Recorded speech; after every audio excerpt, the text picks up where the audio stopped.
entendemos lo que está ocurriendo en el mundo y, y las calamidades que están ocurriendo, las amenazas de guerra, lo cual fue profetizado por nuestro Señor Jesucristo. Dice dentro de los últimos días, el momento actual es de interés abrumador para todos los que viven, los gobernantes, estadistas, hombres que ocupan puestos de confianza y autoridad, hombres y mujeres pensadores de todas las clases tienen atención fija en los acontecimientos que se producen en derredor nuestro.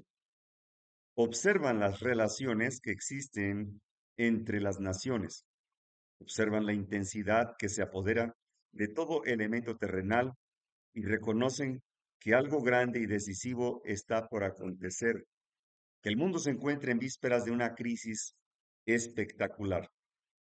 Calamidades en tierra y mar, la inestabilidad social, las amenazas de guerra como portentuosos presagios anuncian la proximidad de acontecimientos de la mayor gravedad.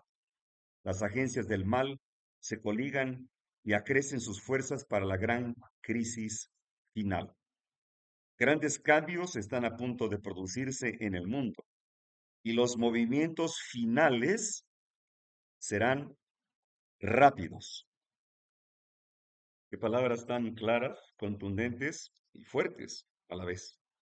Pero también creo que para el pueblo de Dios deben representar una promesa como cercanía de la segunda venida de nuestro Señor Jesucristo. Vamos a tocar el tema de las 10 vírgenes, aunque ya la conocemos la mayoría, o todos, mejor dicho. Vamos a dar un repaso porque todas las escrituras son verdad presente. La Biblia en sí es la voz de Dios y es una verdad presente para nuestro tiempo. Dios está haciendo un llamado urgente, un llamado de amor y misericordia, un llamado de amonestación, un llamado de emergencia por lo que está ocurriendo en el mundo. Estamos viendo que las guerras se están desatando en el Medio Oriente em, y, y no nada más eso, las guerras que estamos padeciendo países como México y Centroamérica, con el crimen organizado y los cárteles de las drogas, estamos en guerra. De cualquier manera estamos en guerra. Así que no habrá paz y seguridad en este mundo. No la habrá. Solo en el cielo, cuando se cumplan las promesas del Eterno. Sé que ya hicimos oración, pero me gustaría mucho, si me permiten, a este servidor, tengo la costumbre por pedir permiso al Dios Eterno para que me dé la sabiduría y la inteligencia de utilizar palabras de vida del gran Maestro y que también este mensaje sea como un bálsamo a nuestros espíritus. Así que los invito a orar. Eterno Padre Celestial, santo, santo, santo es tu nombre. Damos gracias, Padre, por tu misericordia y tu paciencia, por tu gracia. Señor, estamos al borde de una crisis espectacular, el gran tiempo de angustia de Jacob, pero sabemos que tú no nos vas a desamparar, porque nunca, nunca fallas a tu palabra y tu promesa, siempre y cuando nosotros seamos fieles.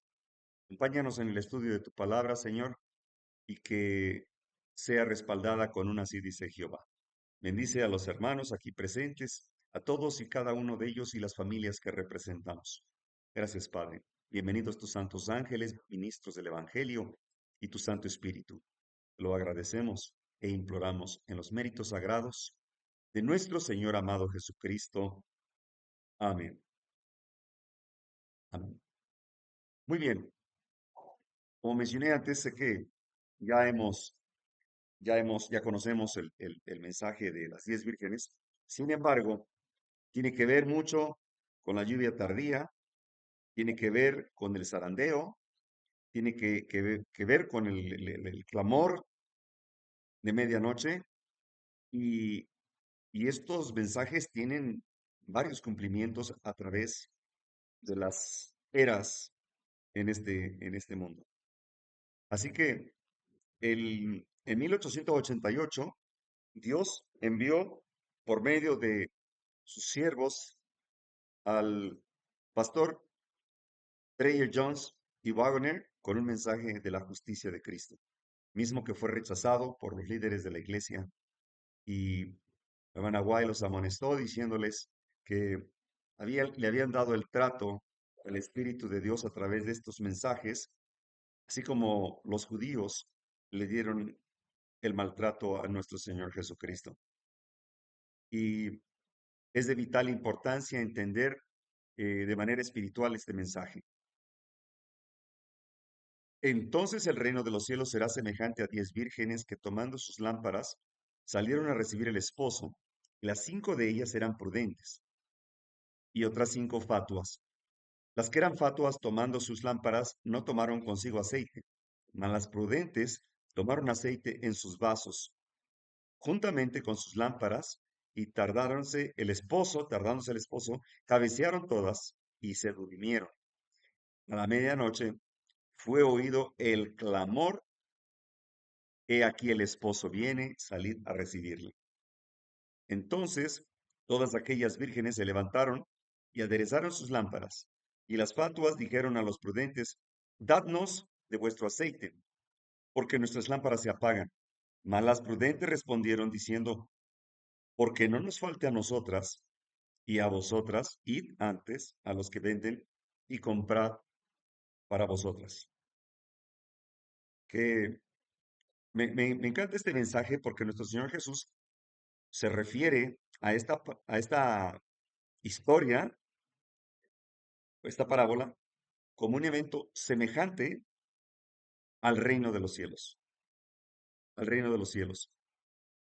El reino de los cielos está conformado por los fieles, por sus siervos. Y aquí vemos lo que está ocurriendo hoy en día en nuestras iglesias, en el movimiento de la fe adventista del séptimo día. Cabe señalar también de que el mensaje a la Odisea no fue dado al mundo, fue dado a la iglesia adventista del séptimo día. Una amonestación fuerte, fuerte, contundente. Y hoy estamos viendo una terrible tibieza espiritual. Así que mientras que ellas iban a comprar, vino el esposo, y las que estaban apercibidas entraron a él a las bodas. Se cerró la puerta y después vinieron también las otras vírgenes diciendo: Señor, Señor, ábrenos. Mas respondiendo él dijo: de cierto os digo que no os conozco. Mateo 25, 15, 25 del 1 al 2. Las dos clases de personas que esperaban representan dos clases que profesan estar esperando a su Señor. Se las llama vírgenes porque profesan una fe pura. Las lámparas representan la palabra de Dios. El aceite es un símbolo del Espíritu Santo. En la parábola, todas las vírgenes salieron a recibir al esposo. Todas tenían lámparas y vasijas para el aceite, pero 5 de ellas no habían llenado sus vasijas. Por un tiempo, voy a leer de apoyarme en El Espíritu de Profecía, Palabras de Vida del Gran Maestro, página 336. Dice: las dos clases de personas que esperaban representan dos clases que profesan estar esperando a su Señor. Esta parábola no se refiere al mundo en general. Se refiere a una iglesia, es parte de un mensaje de Dios, es el mensaje de los 3 ángeles de Apocalipsis 14, del 6 al 12. Las lámparas representan la palabra de Dios. El salmista dice: lámpara es a mis pies tu palabra y lumbrera mi camino. El aceite es un símbolo del Espíritu Santo. Así representa el Espíritu en la profecía de Zacarías.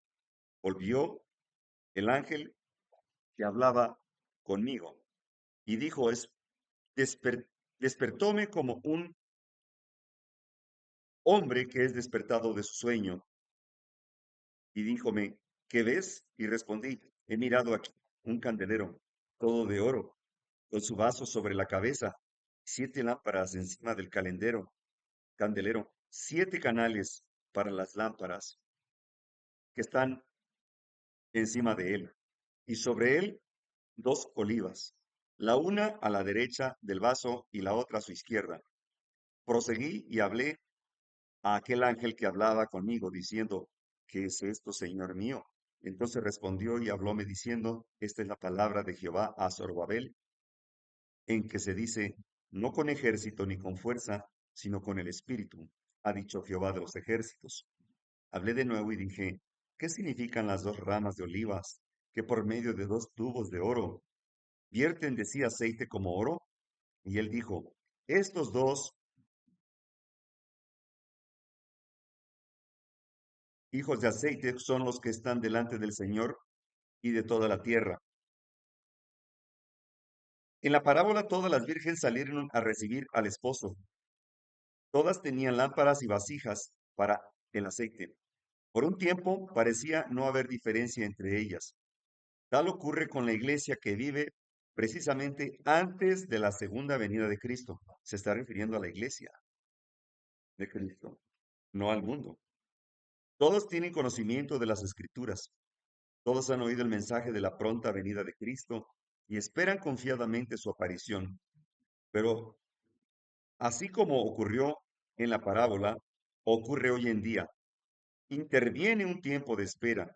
La fe es probada y cuando se oye el clamor, he aquí el esposo viene, salid a recibirle. Muchos no estamos listos. No tienen aceite en sus vasijas para las lámparas.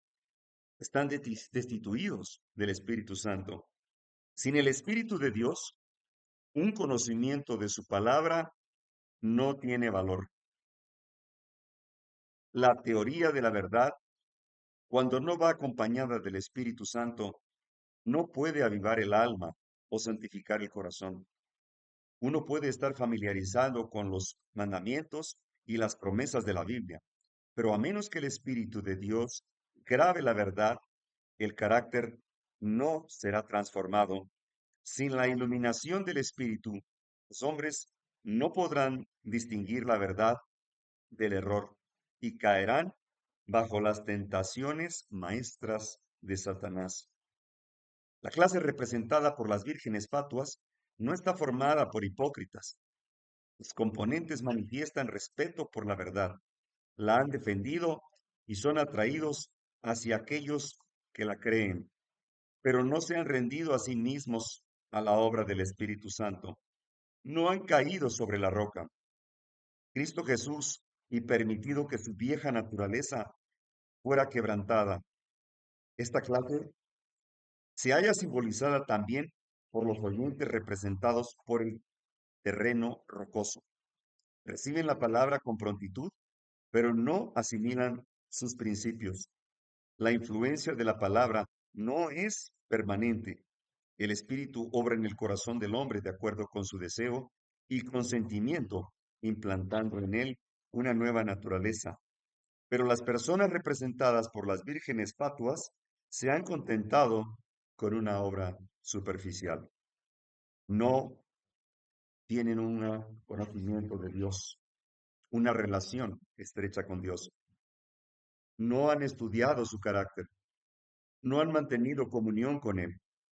Por lo tanto, no saben cómo confiar en Él, cómo mirarlo y cómo vivir. Su servicio a Dios degenera en formulismo. Vendrán a ti como viene el pueblo, y se estarán delante de ti como mi pueblo, y oirán tus palabras, y no las pondrán por obra. Antes hacen halagos con sus bocas, y el corazón de ellos anda en pos de su avaricia. El apóstol Pablo señala que estas serán las características especiales de aquellos que vivan precisamente antes de la segunda venida de Cristo. Dice que en los postreros días vendrán tiempos peligrosos. Habrá hombres amadores de sí mismos, amadores de los deleites más que de Dios, teniendo apariencia de piedad, mas habiendo negado la eficacia de ella. Esta es la clase de personas que en tiempo de peligro clama paz y seguridad. No ocurre nada, tranquilos. Arrullan sus corazones en la seguridad y no sueñan con peligros. Cuando se despiertan alarmados de su letargo, disciernen su destitución y tratan de que otros suplan su necesidad. Pero en las cosas espirituales, ningún hombre puede suplir la deficiencia del otro. La gracia de Dios ha sido libremente ofrecida a toda alma. Se ha proclamado el mensaje evangélico. El que tiene sed venga, y el que quiere, tome del agua de la vida del balde. Pero el carácter es intransferible. Ningún hombre puede creer por otro. Ningún hombre puede recibir el Espíritu por otro. Nadie puede impartir a otro el carácter que es el fruto de la obra del Espíritu de Dios. Si estuvieran en medio de ella, en la tierra, Noé, Daniel y Job, vivo yo, dice el Señor, Jehová, que no librarán hijo ni hija. Ellos por su justicia librarán su vida. Qué tremendo mensaje. En realidad es una amonestación que debe causarnos a nosotros consternación, tristeza por la situación que nos encontramos. El enemigo no descansa y nosotros no estamos acumulando aceite. No tenemos el Espíritu de Cristo.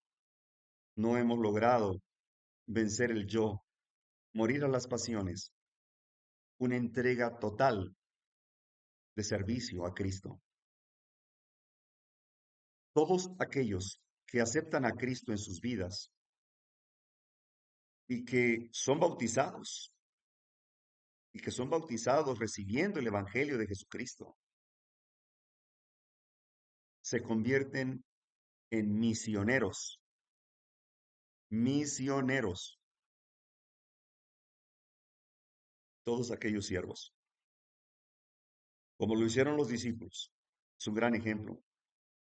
Como lo hicieron también los reformadores en la Edad Media, como lo hizo mucha gente que logró reconocer la justicia de Cristo, la justificación por fe en Cristo, aceptar nuestra situación pecaminosa. El problema del pueblo de Israel en época de Isaías, el profeta, la amonestación que Jehová les hace, es que ellos dejaron de hacer el mal, sí, pero olvidaron hacer el bien. Y ese es el grave problema de muchos que se conforman con con un estado de evangelio tibio. Hacen oración, creen en Dios, ayunan, este, incluso aportan sus diezmos y ofrendas para la obra del Señor. Pero aquí hay un detalle muy importante en la cual debemos reflexionar.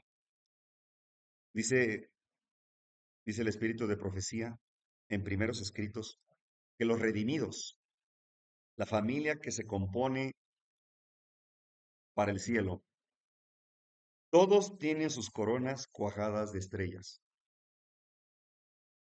Esas estrellas representan las almas que a Cristo llevaron. Y dice, están cuajadas de estrellas. Y el que menos estrellas tiene, está conforme. Y me pregunto, ¿con cuántas estrellas en nuestra corona estaríamos conformes? ¿Cuántas almas hemos llevado a los pies de Cristo? Hay muchas maneras de hacerlo, pero sobre todo el testimonio. Si no hay testimonio, no importa que repartamos libros, que repartamos folletos, que repartamos literatura en sí. Si no lo estamos haciendo por testimonio, por fe y obras, la palabra regresa vacía. Es necesario contactarnos con esas personas. que se interesen en su salvación en el Evangelio de Jesucristo, que acepten a Cristo como su único redentor y salvador. Y posiblemente en ese momento no capten un mensaje de invitación al arrepentimiento y buscar a Cristo. Posiblemente no, pero seguramente el Espíritu de Dios va a trabajar en ellos. Es que muchas veces en el conflicto de los siglos está el tema muy hermoso, juicio investigador, en la cual mencionan estas frases, que Dios está analizando cada tiempo perdido, cada oportunidad despreciada.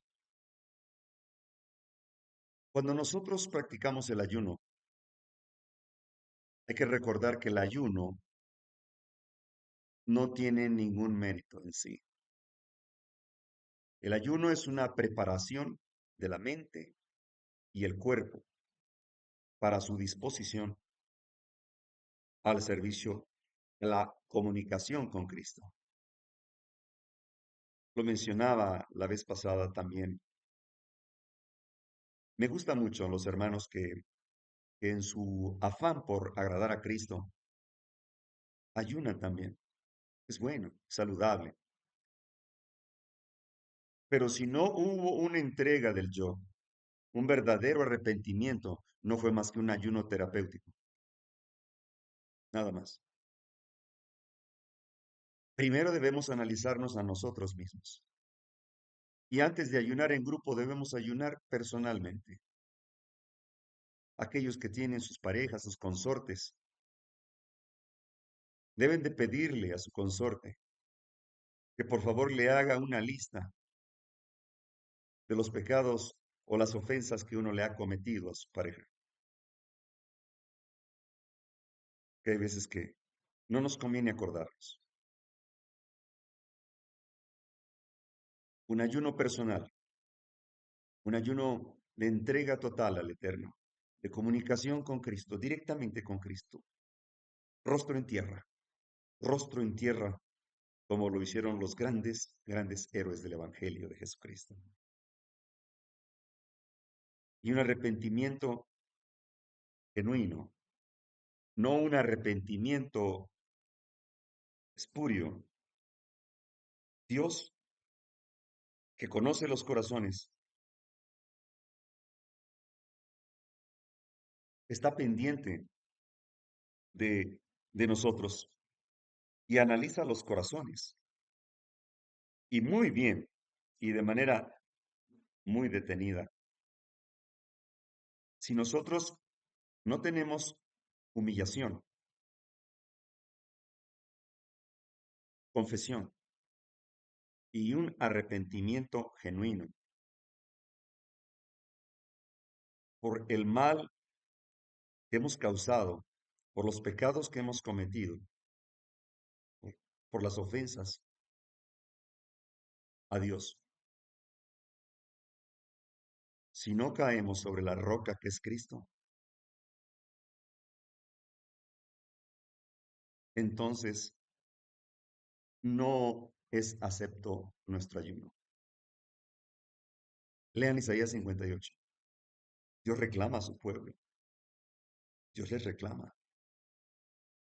¿De qué me sirve, dice el Señor, ese incienso traído de tierras lejanas? ¿De qué me sirven sus sacrificios? ¿De qué me sirven sus plegarias?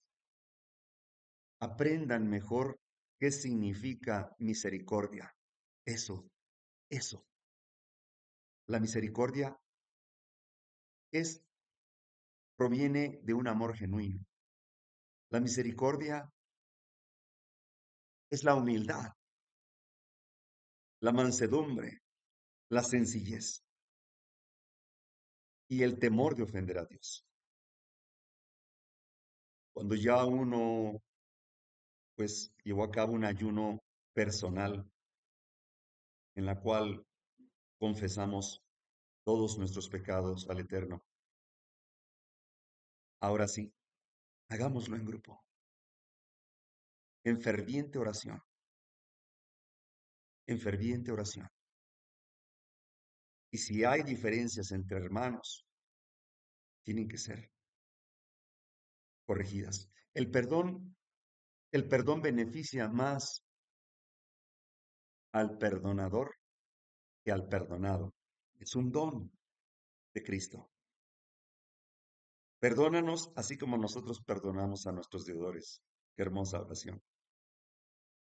El perdón nos quita un gran peso de encima. Rompe las cadenas de la esclavitud por causa de la soberbia, el orgullo y el odio. El perdón nos da esa sensación de gozo, de tranquilidad. Al principio, quizá el yo reniegue, reniegue. Y de pronto, pues, un orgullo disfrazado de este honor, este, comienza a nublar el entendimiento, la conciencia. El perdón solamente se va a manifestar cuando realmente tengamos el aceite, el espíritu de nuestro Señor Jesucristo.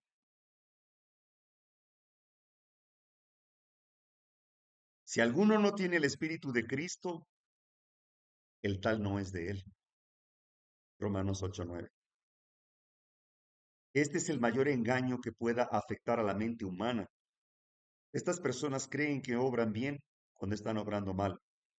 Son hallados faltos cuando es demasiado tarde para que sus necesidades espirituales queden suplidas. La clase representada por las vírgenes fatuas no está formada por hipócritas. Oh, no. Sus componentes manifiestan respeto por la verdad. La han defendido. Son atraídos hacia aquellos que la creen, pero no se han rendido a sí mismos a la obra del Espíritu Santo.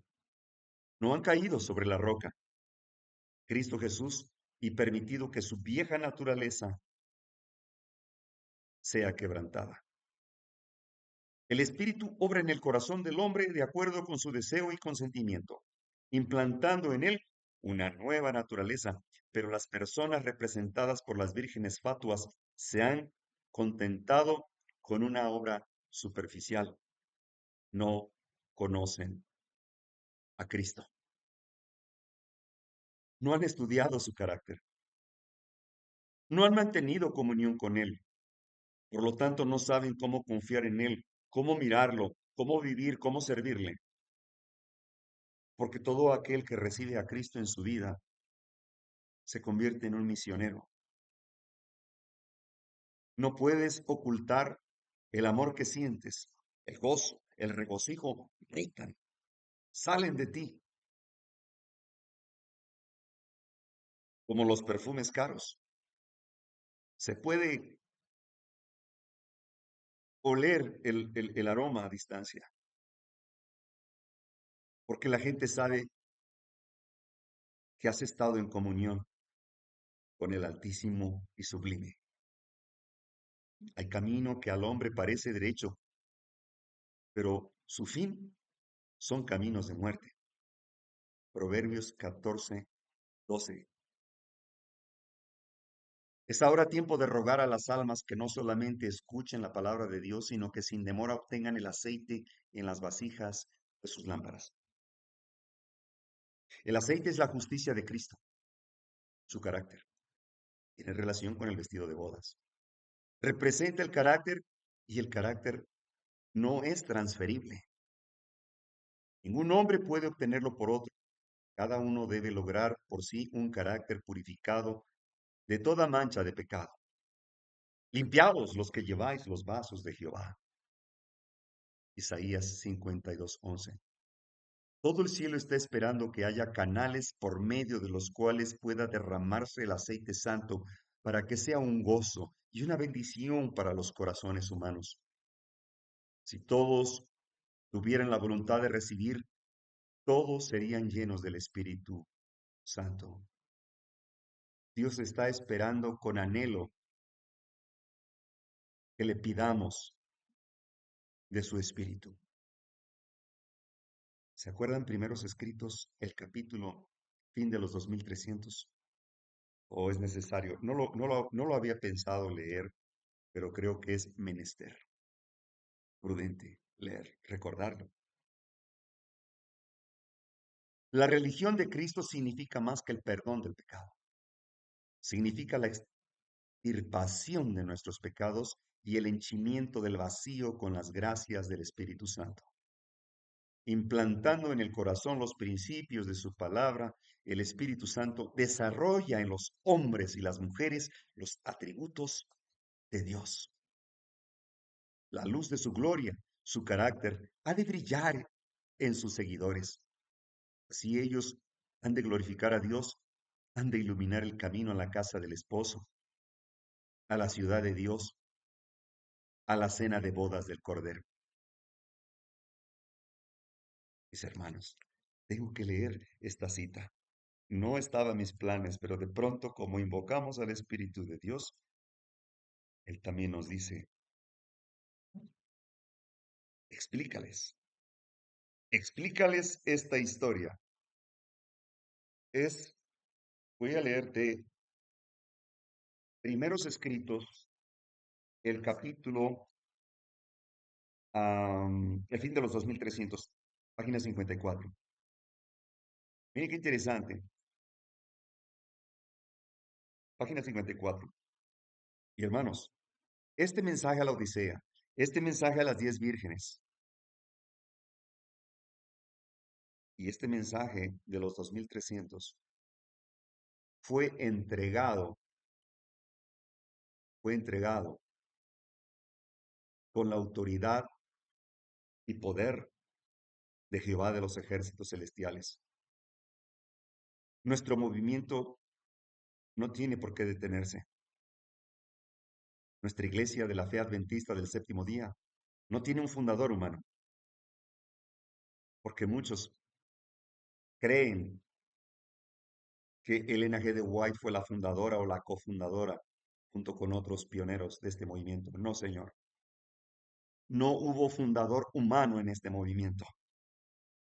Fue el mismo Jesucristo. En el cumplimiento de la séptima trompeta, los 2300, es la profecía más larga de tiempo en el libro de Daniel 8:14. Todas las religiones tienen un fundador humano, todos, incluso la Iglesia Católica, el rey Constantino. Pero la Iglesia de la Fe Adventista del Séptimo Día surgió después de un gran chasco en 1844. Fueron expulsados de sus diferentes denominaciones, sobre todo metodistas, bautistas, por causa de este mensaje de la verdad presente para su tiempo. Y al ser expulsados, tuvieron la necesidad, una vez que se identificaron que poseían el mismo mensaje, de unirse en espíritu y en verdad. Y así este movimiento que después de 50,000 supuestos creyentes menguó a 50. Y en oración solicitaron al Eterno que les revelara qué nombre le pondrían a su movimiento, qué nombre que llevara las credenciales de Cristo.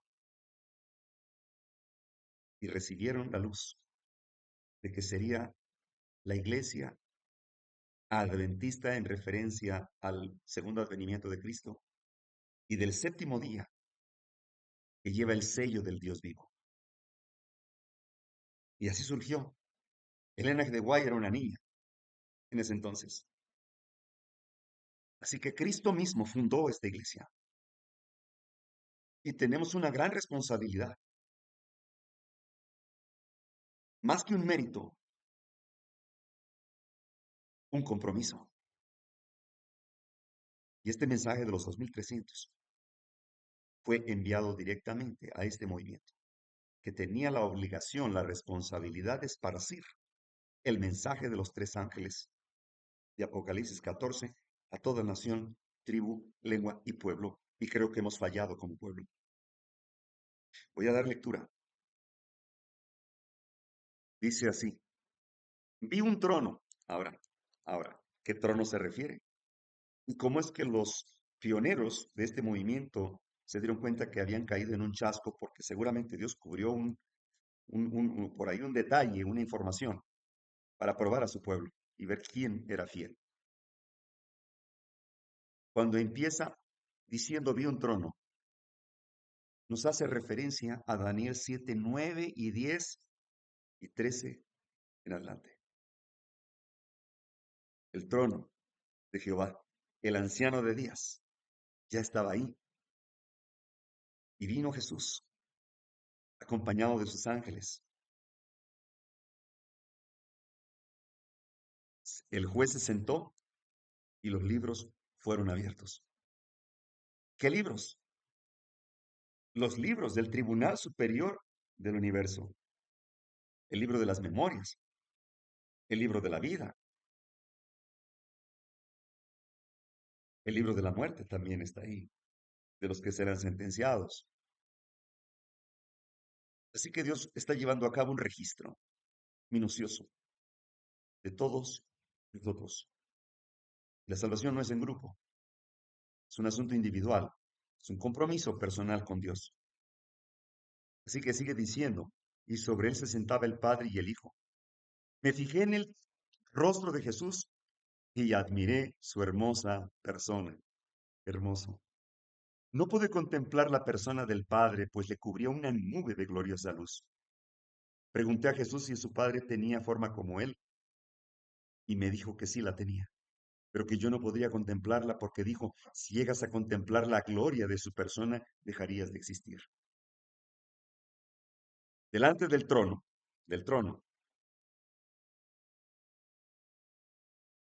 vi al pueblo adventista.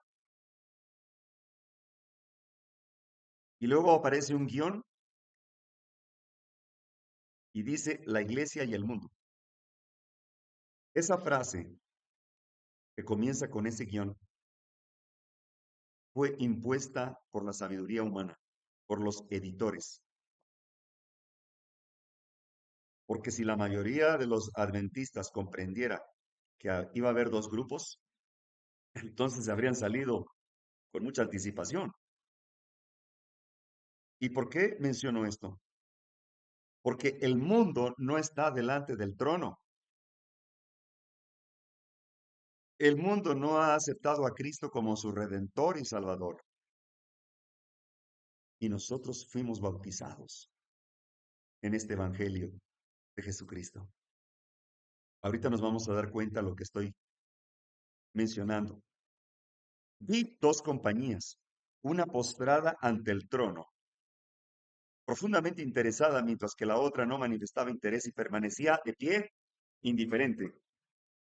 Los que estaban postrados delante del trono elevaban sus oraciones a Dios y miraban a Jesús. Miraba él entonces a su Padre y parecía interceder para con él. Una luz se transmitía del Padre al Hijo y de éste la compañía que oraba. ¿Qué es esa luz? Es conocimiento de la verdad presente.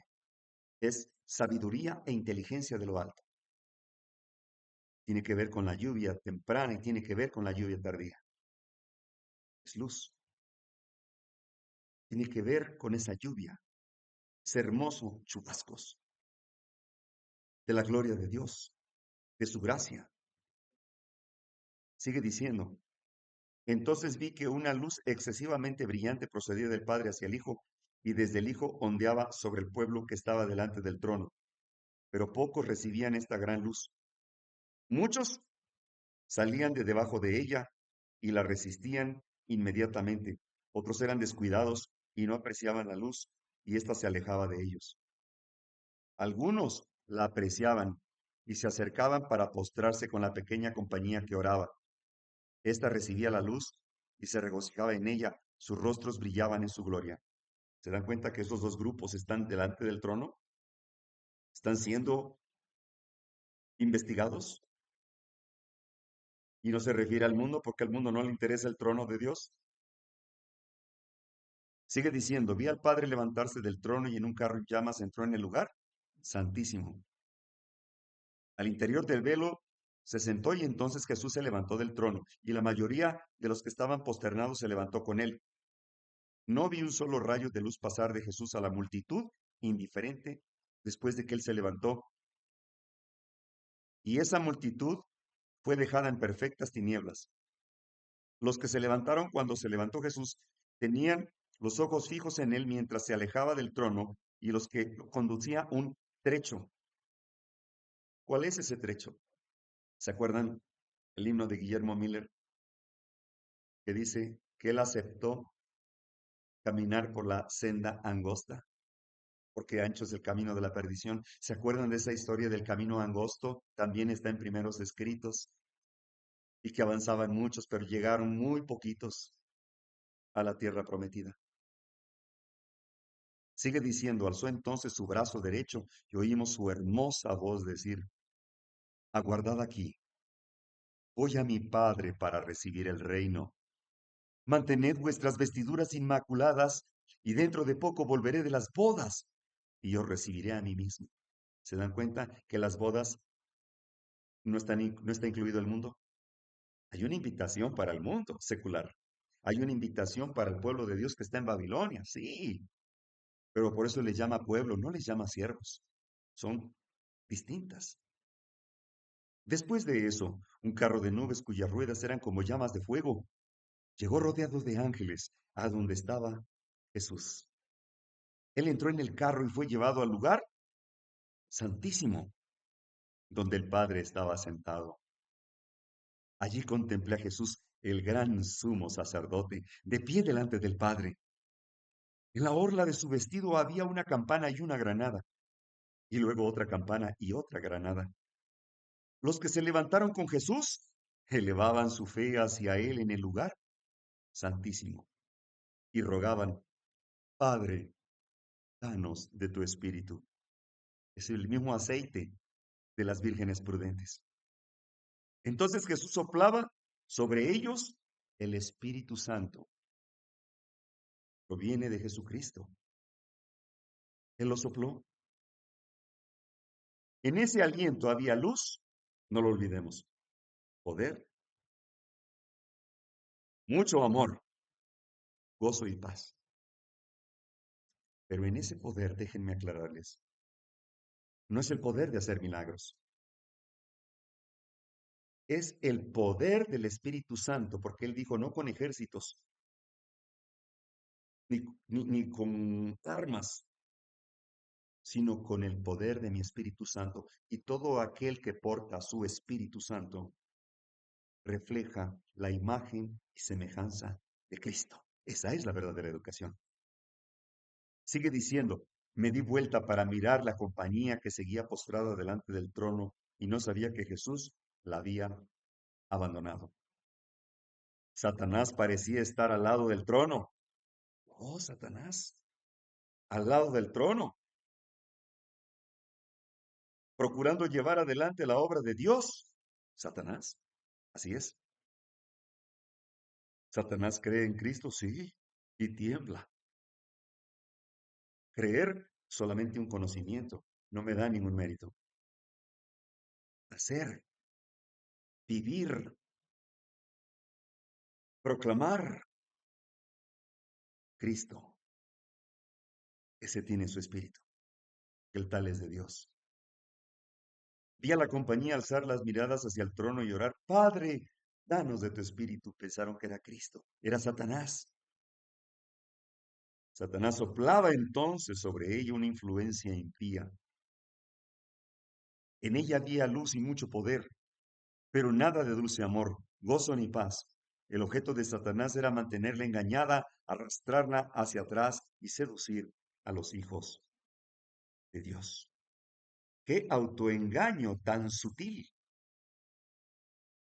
No se percibe. Y saben una cosa, dicho sea de paso, el loco no sabe que está loco.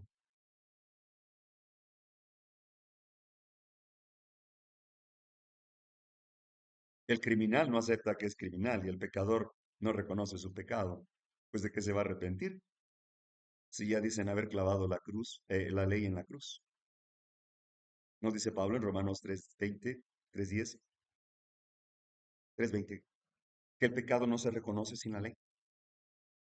Y en Romanos 7:7 dice, yo no hubiera sabido que codiciar era pecado si no hubiera sido por la ley. La ley moral, los 10 mandamientos, en su forma espiritual, claro, espiritual. Leo del conflicto de los siglos, página 444.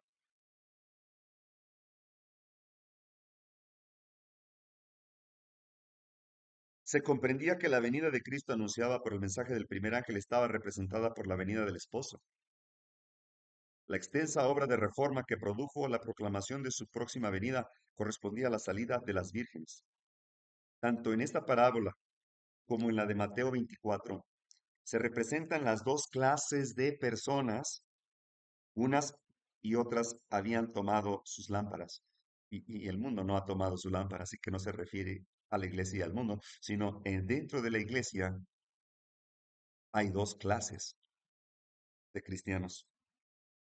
La Biblia y a su luz salieron a recibir al esposo, pero mientras que las insensatas, cuando tomaron sus lámparas, no tomaron aceite consigo. Las prudentes tomaron aceite en sus vasijas juntamente con sus lámparas. Estas últimas habían recibido la gracia de Dios, el poder regenerador e iluminador del Espíritu Santo. Es luz, es conocimiento de las verdades eternas que convertía su palabra en una antorcha para los pies y una luz en su senda. Hermanos, las que tienen aceite, las que se han unido al reino de los cielos, tenemos que ser misioneros de una u otra manera. El testimonio se da no porque lo aprendas en una escuela de teología, sino porque lo estás viviendo y no puedes callar ese inmenso amor que brota de ti.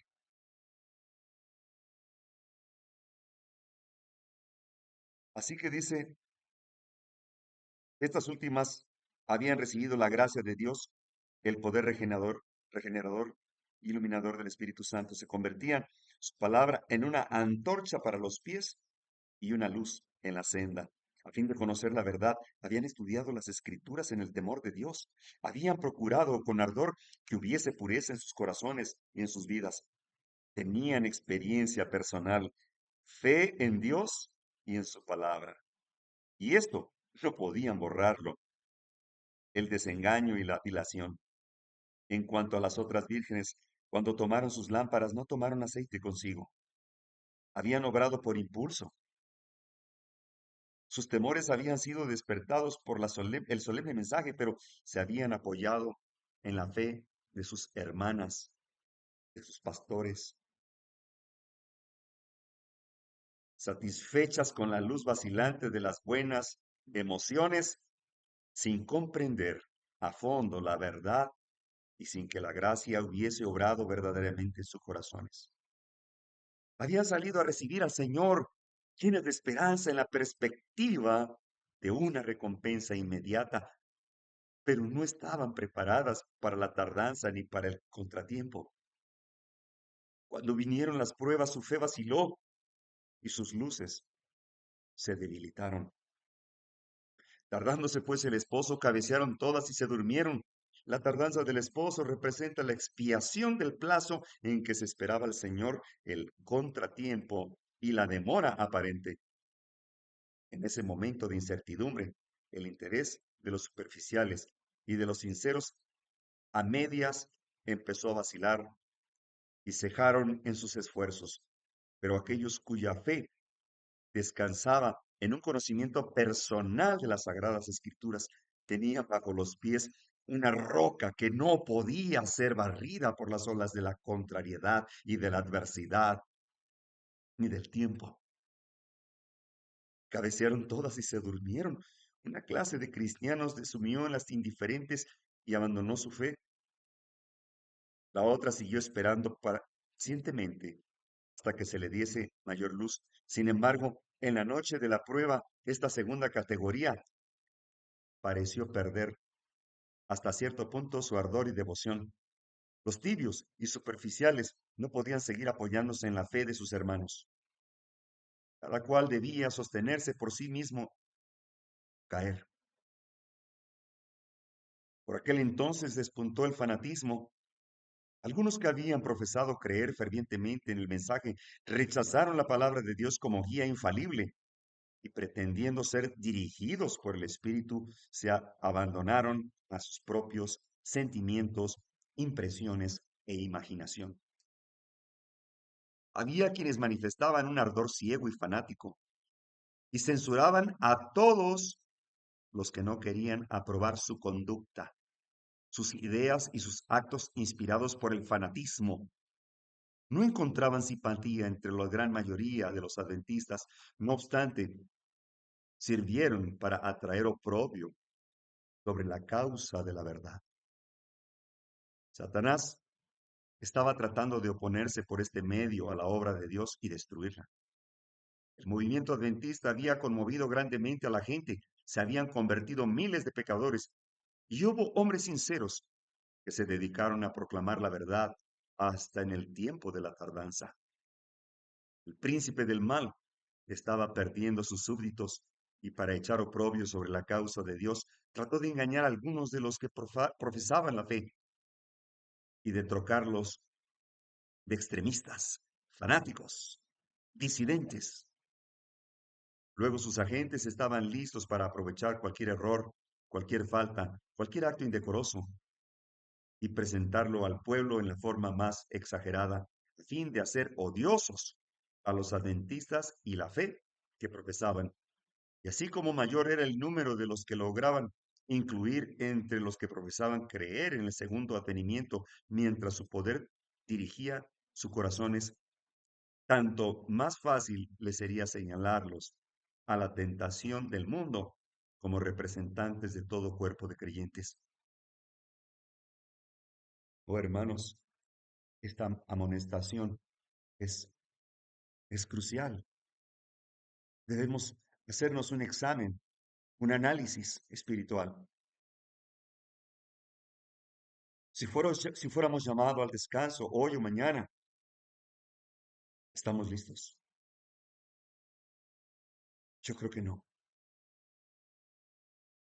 Ya no podemos seguir jugando al cristiano, ya no hay tiempo.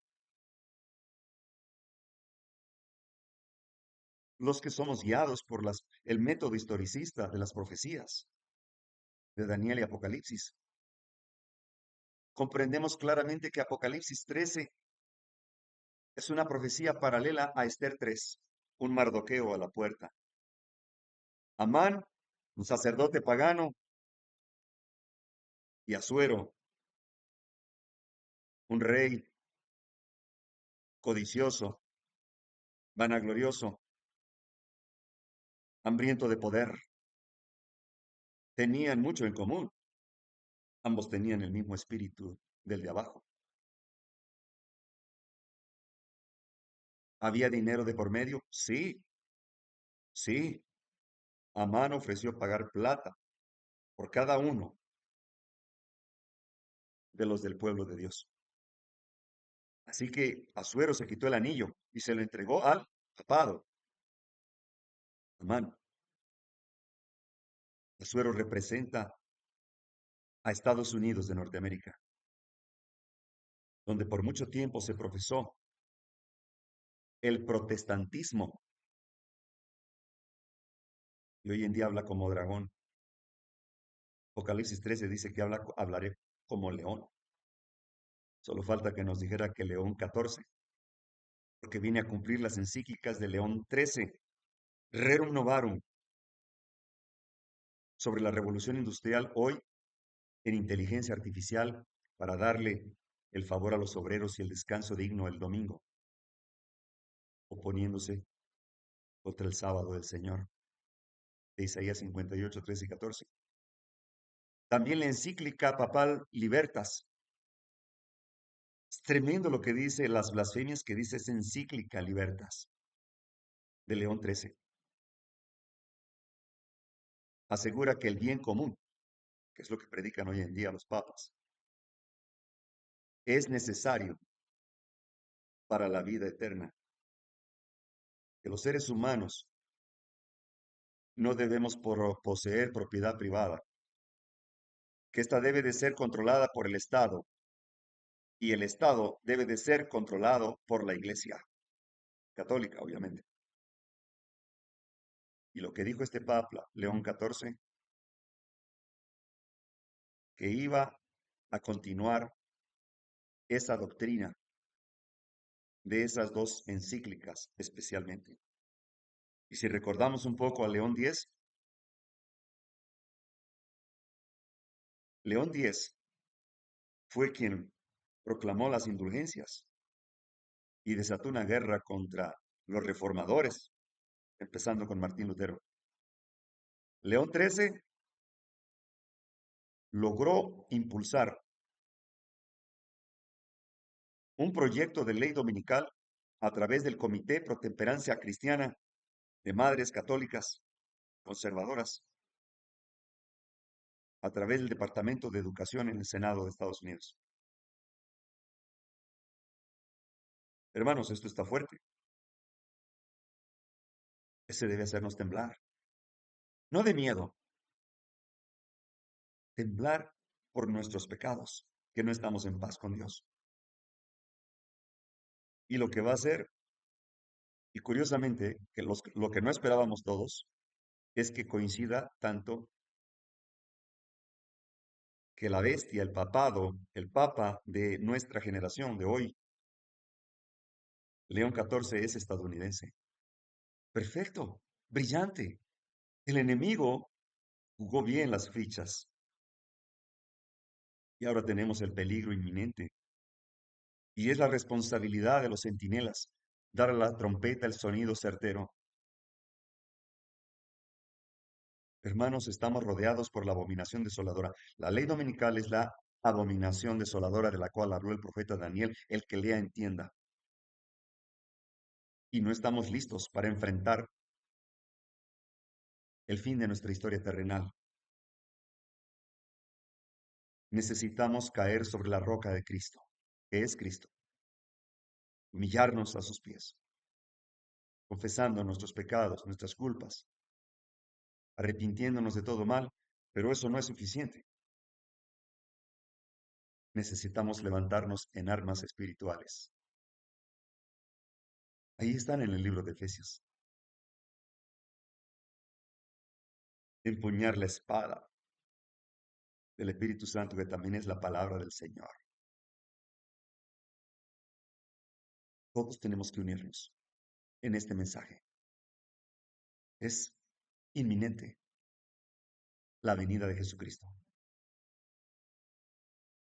Pero la pregunta es, ¿quién les vendió el aceite a las vírgenes fatuas?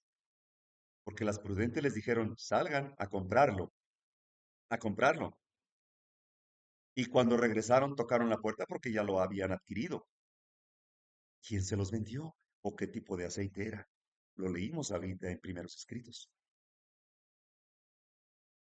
Ese aceite falso solo tiene, solo tiene poder, no tiene luz, amor, ni gozo ni paz. Tiene poder y tiene luz, perdón, pero no tiene amor, gozo, paz. Carece de la esencia del amor de Cristo. Así que, ¿quién se los vendió? Satanás. Satanás está dirigiendo el evangelio en este mundo, en Estados Unidos. Una impresionante euforia nacional ocurre en ese presidente que representa una trompeta también por su apellido. Y no voy a entrar en detalles, pero viene siendo la réplica de Hitler. Por eso lo escogieron de esa nacionalidad también. Fue planeado desde hace mucho tiempo. Y viene un terrible caos. Necesitan sembrar el caos para que la gente apruebe y exija leyes que aún están en contra de sus garantías individuales y de sus libertades civiles. Esas leyes dominicales van a oprimir al pueblo de Dios. Por eso es necesario alzar la voz en alto. Alza tu voz en cuello y anuncia a mi pueblo sus pecados y a la casa de Israel que me buscan como si fueran fieles que guarden mi ley. Hermanos, se requiere una entrega total. El vestido de bodas es un vestido que se está tejiendo en el hilar del cielo, pero no tiene ningún hilo de invención humana. Es la justicia de Cristo, su propio carácter, implantada en todos aquellos que formarán su familia celestial. Y sin ese vestido no podremos entrar al reino de los cielos. Sin ese aceite extra, el aceite es la justicia de Cristo, implantada en nosotros, su propia justicia.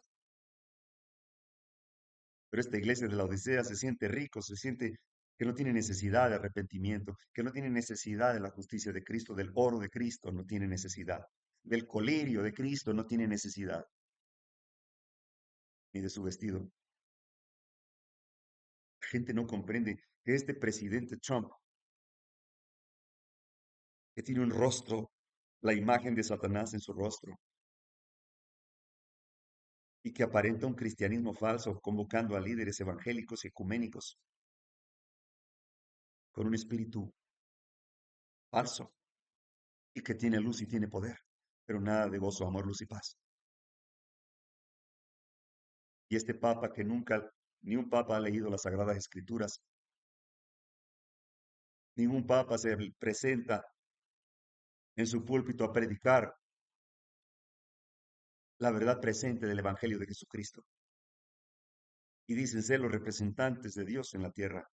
Blasfemias, blasfemias. Roma nunca cambia, nunca abandonará sus pretensiones de infalibilidad.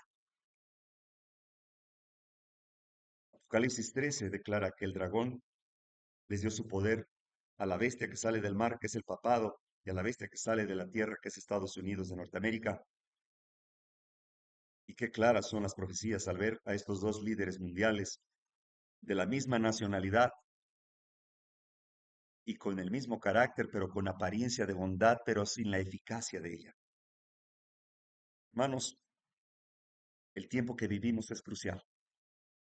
El Espíritu de Dios se está retirando de la tierra de aquellos que han decidido negarlo. Estamos al borde de una terrible calamidad y si no estamos en paz con el Eterno y si no estamos firmes con un corazón puro y manos limpias, el Señor no nos incluirá en su libro de la vida del Cordero de Dios que fue inmolado. Este es un llamado de nuestro mismo Señor Jesucristo. Arrepentíos, arrepentíos los que lleváis los vasos de Jehová. Esos vasos son nuestros cuerpos, que son templos del Espíritu Santo. El aceite de Cristo no puede ser vertido en lámparas contaminadas, con egoísmo, con celos, con envidia, con rumores, con chismes, con mentiras, con adulterio, con fornicación, con borracheras. No, hermanos, no nos autoengañemos y no nos conformemos a este tiempo, a la mundanalidad. Seguiremos siendo de la fe adventista del séptimo día hasta que Cristo venga. No podemos buscar otro nombre, un título que Él nos dio, pero tenemos que demostrarlo con hechos, no con palabras. Tenemos que proceder al arrepentimiento y clamar a Dios como lo hizo el pueblo de Josafat, con cánticos, con oración. Y Jehová les dijo, tranquilos, esta vez no van a pelear ustedes. Es mi guerra, yo la pelearé. Ustedes solamente hagan lo que les corresponde. ¿Y qué era lo que les correspondía? O nos corresponde a nosotros. Adorarle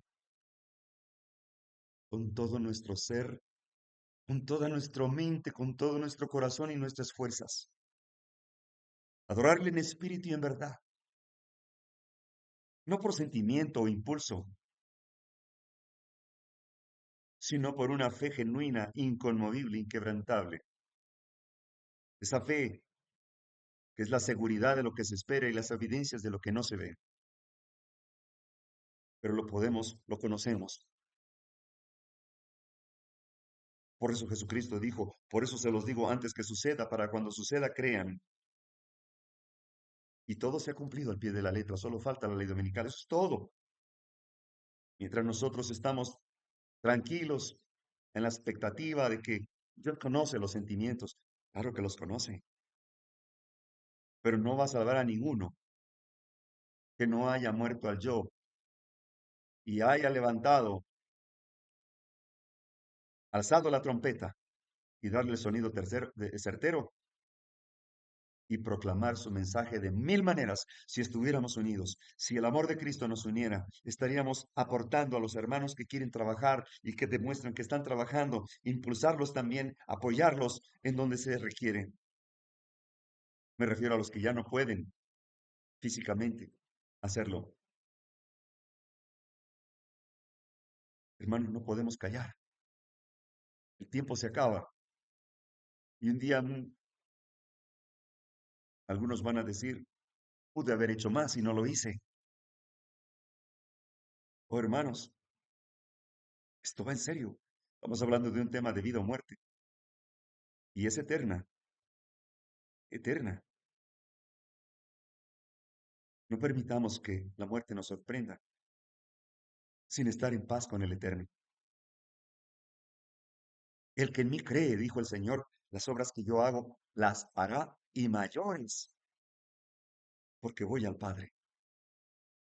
Mayores en dimensión profética, mayores en dimensión de justicia divina, mayores en dimensión de la ley moral, mayores en testimonio. Que el mundo sepa que Cristo nos envió. Ahora es cuando tenemos un gran privilegio de conocer este mensaje. Oremos por los que no lo tienen, pero trabajemos para llevarlo. Son benditos los pies que llevan el Evangelio de Jesucristo. Son hermosos. Ese Dios todopoderoso que hace las cosas a su palabra tiene una debilidad. Ese Dios gran, fuerte y poderoso y todopoderoso tiene una gran debilidad. El corazón contrito y humillado no lo puede despreciar mientras hay gracia.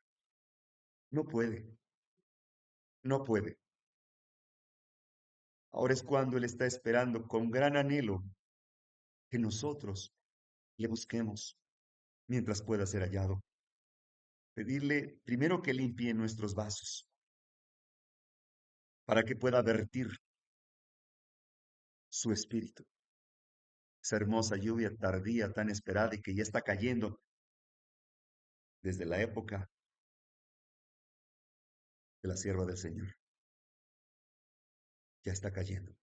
Y si no nos ha caído una gota, aunque sea, tenemos que preocuparnos. Tenemos que preocuparnos. No podemos vivir en la incredulidad voluntaria, en la ignorancia voluntaria. No podemos esconder la cabeza en la arena de la ignorancia para poder conformarnos con la situación que estamos y que solo nos autollamamos cristianos, cuando a lo mejor carecemos del Espíritu de Cristo. Así que mis hermanos, que la paz de nuestro Señor Jesucristo sea con nosotros. Es un mensaje no de este servidor, porque soy pecador y soy polvo, pero al trono de la gracia me allego y pido perdón al Eterno también. Estamos a tiempo. Hagámoslo, hagámoslo mientras se puede. Que Dios eterno les bendiga. Hay que repartir el conflicto de los siglos, como hojas de otoño. Urge, por favor, es un llamado del cielo. Háganlo de mil maneras. Salgan a proclamarlo, a entregarlo mientras hay tolerancia religiosa. Pronto no podremos ni siquiera imprimirlo. Eso dice la encíclica Libertas, que se tenían que controlar las imprentas, hoy en día los medios de comunicación, claro. Y esto viene fuerte. Bueno, mis amados, es un gran honor y privilegio poder compartirles palabras de vida del gran Maestro Jesucristo. Que la paz de nuestro Señor Jesús sea con todos y cada uno de ustedes. Que Dios eterno les bendiga. ¿Les parece si oramos, por favor? Oremos. Eterno Padre celestial, santificado es tu nombre. Señor, vivimos tiempos difíciles. El pequeño tiempo de angustia ha comenzado y no estamos listos. Te rogamos, Padre, nos des más tiempo, un poco más, Padre, para que la sangre de nuestro Señor Jesucristo no sea derramada en vano, para que podamos ser partícipes de este gran mensaje tan hermosísimo que proclama la justicia de Cristo, su fe y obras. Límpianos, Señor, hemos pecado contra ti, pero con la preciosa sangre de nuestro amado Jesús tú puedes, Señor. Tú dijiste en aquel día, si tus pecados fueren como la grana, como la blanca lana será. También dijiste, venid a mí los que estéis cansados y cargados, yo os haré descansar. Muchos estamos cansados de este mundo, de la maldad, del vicio, de las guerras, de la violencia. Pero tú, Señor, pondrás alivio muy pronto. Eso es cierto, porque nunca has fallado. Nunca has fallado. Tú no cambias. Seguirás siendo el eterno y sublime. Jehová con nosotros. Bendícenos, por favor, y bendice a las familias de los que aquí representamos y los que escuchen este mensaje en la distancia. Despierta sus conciencias, por favor, antes que sea demasiado tarde. Señor, de lo que imploramos en este momento, hágase tu voluntad y no la nuestra. Pues lo imploramos en los méritos sagrados de ese nombre que es por sobre todo nombre, el de nuestro Señor Jesucristo. Que para Él sea la honra y la gloria también por el incesante transcurrir de los siglos venideros. Gloria a ti, Padre, Jehová de los ejércitos celestiales. Amén.